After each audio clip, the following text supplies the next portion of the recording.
Globalisasi.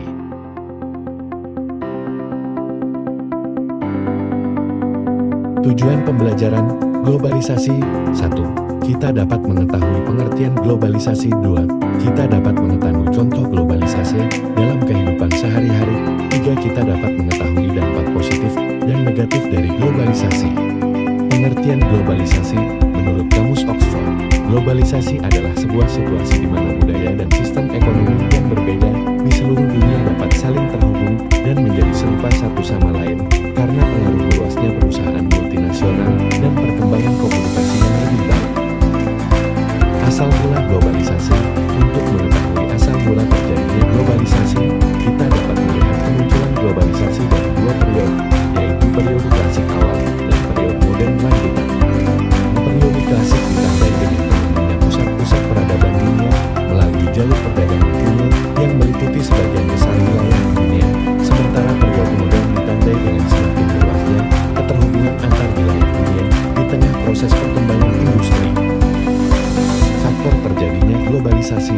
1. Perkembangan teknologi informasi dan komunikasi yang berperan penting dalam memudahkan interaksi manusia dimanapun kapanpun berada. 2. Adanya kerukunan antar negara yang bisa memungkinkan terjadinya kerjasama antar negara baik dalam hal ekonomi, politik, maupun budaya. 2. 3. Berkembangnya teknologi transportasi yang mempermudah akses transportasi dan ekspedisi antar negara. Pada aspek ilmu pengetahuan dan teknologi, globalisasi memungkinkan terjadinya penyebaran ilmu pengetahuan dan teknologi di dunia ini. Aspek ekonomi, selain perkembangan ilmu pengetahuan, bidang ekonomi adalah motor utama proses globalisasi dunia. C.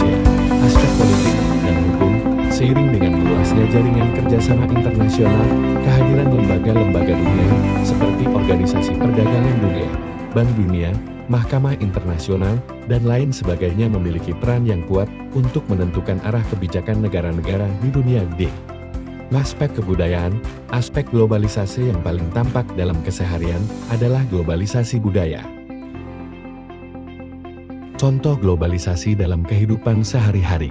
1. Banyak produk asing beredar di Indonesia, mulai dari busana, alat elektronik, hingga makanan. 2. Banyak pasar swalayan atau supermarket menggantikan pasar tradisional. 3. Pergantian tenaga manusia dengan tenaga mesin, misalnya buruh-buruh pabrik, telah digantikan oleh mesin-mesin yang lebih efisien. 4. Jual beli online terus berkembang, sehingga jual beli tidak hanya dilakukan di pasar. Dampak positif negatif globalisasi. Dampak positif. 1. Meluaskan pasar untuk produk dalam negeri. 2. Mobilitas tinggi. 3. Informasi dan ilmu pengetahuan menjadi mudah didapat. Dampak negatif. 1. Timbulnya sikap bergaya hidup mewah. 2. Munculnya sikap konsumtif atau boros. 3. Maraknya penyelundupan barang ke Indonesia.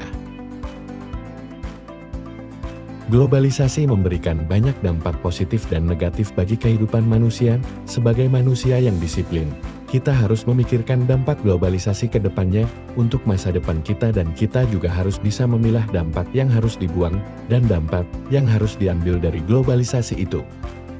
Terima kasih, semoga ilmu di video ini dapat bermanfaat bagi yang menonton.